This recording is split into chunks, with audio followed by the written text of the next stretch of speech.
కందెంపల్లి గ్రామంలో జెండావిష్కరణ కార్యక్రమానికి ఏర్పాట్లు చేయడం జరిగింది. వర్షం కారణంగా ఈ యొక్క జెండావిష్కరణ కార్యక్రమాన్ని వాయిదా వేయడం జరిగింది.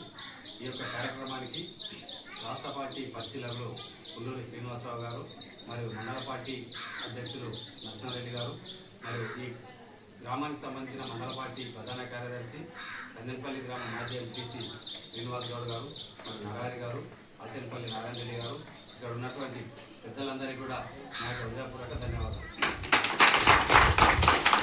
ముఖ్యంగా టీఆర్ఎస్ పార్టీ అనేది తెలంగాణ రక్షణ సేన పార్టీ కవితక ఆధ్వర్యంలో నూతనంగా ఏర్పాటు జరిగింది. ఈ పార్టీ ముఖ్య ఉద్దేశం ఏమిటంటే సామాజిక తెలంగాణ రావాలి, ఈ తెలంగాణలో అన్ని సబ్బండ వర్గాలు అభివృద్ధి చెందాలి, ఈ ప్రాంతం అభివృద్ధి చెందాలి, తెలంగాణ ఆకాంక్షలు అమరుల ఆకాంక్షలు నెరవేరాలి. తెలంగాణ వచ్చిన తర్వాత ఇంకా ప్రజలకు కొన్ని సౌకర్యాలు కానీ అభివృద్ధి కానీ పనులు కానీ నెరవేరలేదు, వాటన్నిటిని కూడా సంపూర్ణంగా అమలు చేయాలనే ఉద్దేశంతోనే కవితక పార్టీ ఏర్పాటు చేయడం జరిగింది. పాంచజన్యం అనేటటువంటి ఒక వినూత్నమైన ఆలోచనతో ఈ 5 పథకాలని అమలు చేసి ఈ రాష్ట్రంలో అన్ని వర్గాల్ని అభివృద్ధి చేయాలనేటువంటి ఆలోచనతో కవితక ముందుకు పోతుంది.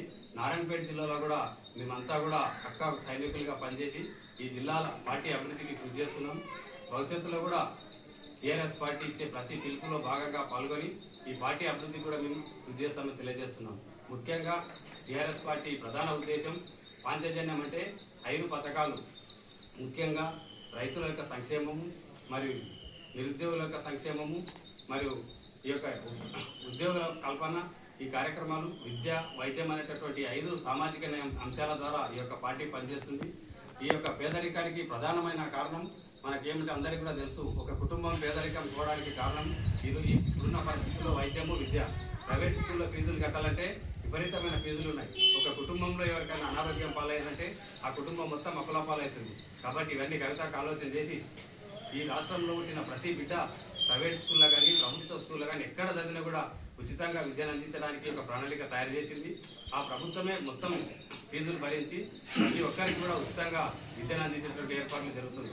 అదేవిధంగా వైద్యం కూడా ఏ ఆసుపత్రి, కార్పొరేట్ ఆసుపత్రి అయినా, ఎక్కడ ప్రైవేట్ ఆసుపత్రి అయినా, ప్రభుత్వ ఆసుపత్రి అయినా, ఎక్కడ పోయినా ఏ విధమైన రోగం వచ్చినా కూడా ప్రభుత్వమే పూర్తిగా భరించి ₹1 తీసుకోకుండా ఈ యొక్క వైద్యం చేయడానికి కవితక ప్రభుత్వం రాగానే తగిన ఏర్పాటు చేయడం జరిగింది. మరి ముఖ్యంగా ఈ దేశానికి వెన్నుముక రైతు.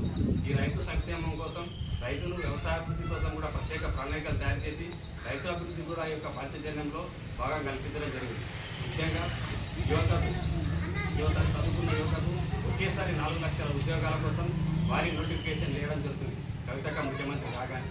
అదేవిధంగా చదువుకున్న యువతకు ఉద్యోగ కల్పనతో పాటు ఇంకా ఎవరైనా పారిశ్రామికవేత్తలుగా వ్యాపారాలు చేసేటటువంటి అవకాశం ఉంటే 2 లక్షల నుండి 20 కోట్ల వరకు బ్యాంకులతో సంబంధం లేకుండా నేరుగా ప్రభుత్వమే ఆ యువతకు వాళ్ళ యొక్క ప్రాజెక్ట్ రిపోర్ట్కి అనుగుణంగా లోన్లు ఇచ్చి మనకు వారిని ఆదుకొని పారిశ్రామికవేత్తలుగా తయారు చేయడానికి ముందుకొస్తుంది. ముఖ్యంగా సామాజిక న్యాయం అంటే స్వతంత్రం వచ్చినప్పటి నుండి ఈ దేశంలో అన్ని వర్గాలకు సమన్యాయం జరగలేదు.